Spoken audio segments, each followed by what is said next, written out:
যে জাতির জ্ঞানের ভাণ্ডার শূন্য তাদের পকেটে খুব বেশি দিন টাকা থাকে না।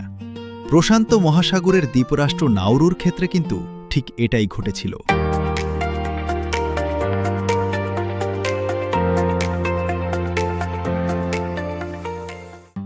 আমাদের জীবনে রোগ, শোক আর অভাব অনটনের শেষ নেই। তাই এই কঠিন সময়ে কেউ যখন শখ করে বই পড়ার কথা বলে, তখন সেটা অনেকের কাছেই অবাস্তব বা অপ্রয়োজনীয় মনে হতে পারে। আমরা এখন জীবন বাঁচানোর লড়াইয়ে এতই ব্যস্ত যে জীবনকে সুন্দর বা মহৎ করার চিন্তাটা আমাদের কাছে বিলাসিতা বলে মনে হয়। আমরা মনে করি শিক্ষা মানেই হলো এমন কিছু যা দিয়ে দারিদ্র্য দূর করা যাবে। আমাদের ধারণা পাশ করলেই সব সমস্যার সমাধান হয়ে যাবে। অথচ আমরা ভুলে যাই যে সাহিত্য চর্চা ছাড়া শিক্ষা কখনোই পূর্ণাঙ্গ হয় না। আসলে আমাদের সমাজের বর্তমান অবস্থা হলো আমরা সবকিছুরই আর্থিক মূল্য খুঁজি। লোকে 1000 টাকা দিয়ে আইনি রিপোর্ট কেনে, কিন্তু একটা কবিতার বই কিনতে চাইলে তাদের হাত কাঁপে। কারণ কবিতার বই পড়ে তো আর আদালতে মামলা জেতা যায় না। কিন্তু সত্যটা হলো, যে জাতির জ্ঞানের ভাণ্ডার শূন্য সেই জাতির ধনের ভাণ্ডারও খুব একটা সমৃদ্ধ হয় না। অর্থাৎ যে জাতির জ্ঞানের ভাণ্ডার শূন্য তাদের পকেটে খুব বেশি দিন টাকা থাকে না। প্রশান্ত মহাসাগরের দ্বীপরাষ্ট্র নাউরুর ক্ষেত্রে কিন্তু ঠিক এটাই ঘটেছিল।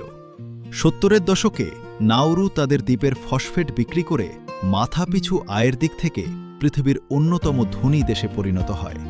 কিন্তু সেই সম্পদকে দীর্ঘমেয়াদী উন্নতিতে কাজে লাগানোর মতো জ্ঞানের ভাণ্ডার বা দূরদর্শিতা তাদের ছিল না। ধনের সৃষ্টি যেমন জ্ঞান সাপেক্ষ, তেমনি জ্ঞানের সৃষ্টিও মনোসাপেক্ষ। নাউরু কেবল প্রাকৃতিক সম্পদ বিক্রি করে ধনী হতে চেয়েছিল। তারা শিক্ষা বা জ্ঞান চর্চায় বিনিয়োগ না করে কেবল ভোগবিলাসে মেতেছিল, যার ফলে সম্পদ শেষ হওয়ার সাথে সাথে তাদের দারিদ্র্য ফিরে আসে। মানুষের মনকে সচল আর সমৃদ্ধ করার আসল দায়িত্ব কিন্তু সাহিত্যের ওপরই থাকে, কারণ সাহিত্যের মধ্যেই মানুষের পুরো মনের দেখা পাওয়া যায়। আমাদের স্কুল কলেজের শিক্ষা পদ্ধতির দিকে তাকালে দেখা যায় সেখানে অনেকটা জোর করে বিদ্যা গেলানো হয়।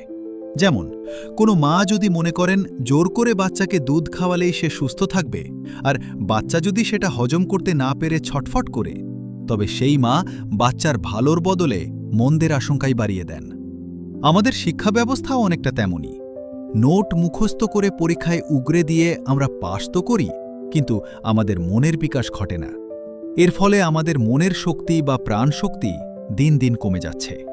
আসল কথা হলো, শিক্ষা কেউ কাউকে দিতে পারে না। সুশিক্ষিত লোক মাত্রই স্বশিক্ষিত। প্রকৃত শিক্ষা আসলে বাইরে থেকে চাপিয়ে দেওয়া কোনো বিষয় নয়, বরং এটি নিজের চেষ্টায় অর্জন করতে হয়। একজন শিক্ষক কেবল পথ দেখিয়ে দিতে পারেন বা কৌতূহল জাগিয়ে তুলতে পারেন, কিন্তু জ্ঞান অর্জনের কাজটা নিজেকেই করতে হয়। আমাদের বর্তমান শিক্ষা পদ্ধতিতে নোট মুখস্থ করে পরীক্ষা দেওয়ার যে রীতি, তাতে প্রকৃত জ্ঞান অর্জন হয় না, বরং মানসিক শক্তি নষ্ট হয়। আর এজন্যই লাইব্রেরির গুরুত্ব স্কুল কলেজের চেয়েও বেশি। লাইব্রেরি হল মনের হাসপাতাল, যেখানে মানুষ নিজের ইচ্ছে মতো এবং রুচি অনুযায়ী জ্ঞান অর্জন করে নিজেকে গড়ে তুলতে পারে, নতুনকে সৃষ্টি করতে পারে, প্রকৃত অর্থে স্বশিক্ষিত হওয়ার সুযোগ পায়। লাইব্রেরি কিন্তু বর্তমানে শুধু একটি ভবনের ভেতরই সীমাবদ্ধ নেই। ই-বুক বা ডিজিটাল আর্কাইভও সাহিত্য চর্চার একটি জায়গা। মাধ্যম পাল্টালেও মূল উদ্দেশ্য সেই একই। একটা কথা আমাদের মনে রাখা দরকার, মনকে সজাগ ও সবল রাখতে না পারলে জাতির জীবনী শক্তি কমে যায়, অর্থাৎ নতুন কিছু সৃষ্টি করার ক্ষমতা কমে যায়। নাউরুর ক্ষেত্রে দেখা গেছে, প্রচুর টাকা থাকলেও তাদের মানসিক বা বুদ্ধিবৃত্তিক জীবনী শক্তি ছিল না বলেই তারা সংকট সামলাতে পারেনি। আনন্দ ছাড়া মানুষ যেমন বাঁচতে পারে না, সাহিত্য চর্চার আনন্দ ছাড়াও একটি জাতি তেমন প্রাণবন্ত হয়ে উঠতে পারে না। তাই আমাদের বাঁচার তাগিদে এবং আত্মিক উন্নতির জন্যই বই পড়ার অভ্যাস করে তোলা জরুরি। নাউরুর উদাহরণ তো আমাদের সামনেই।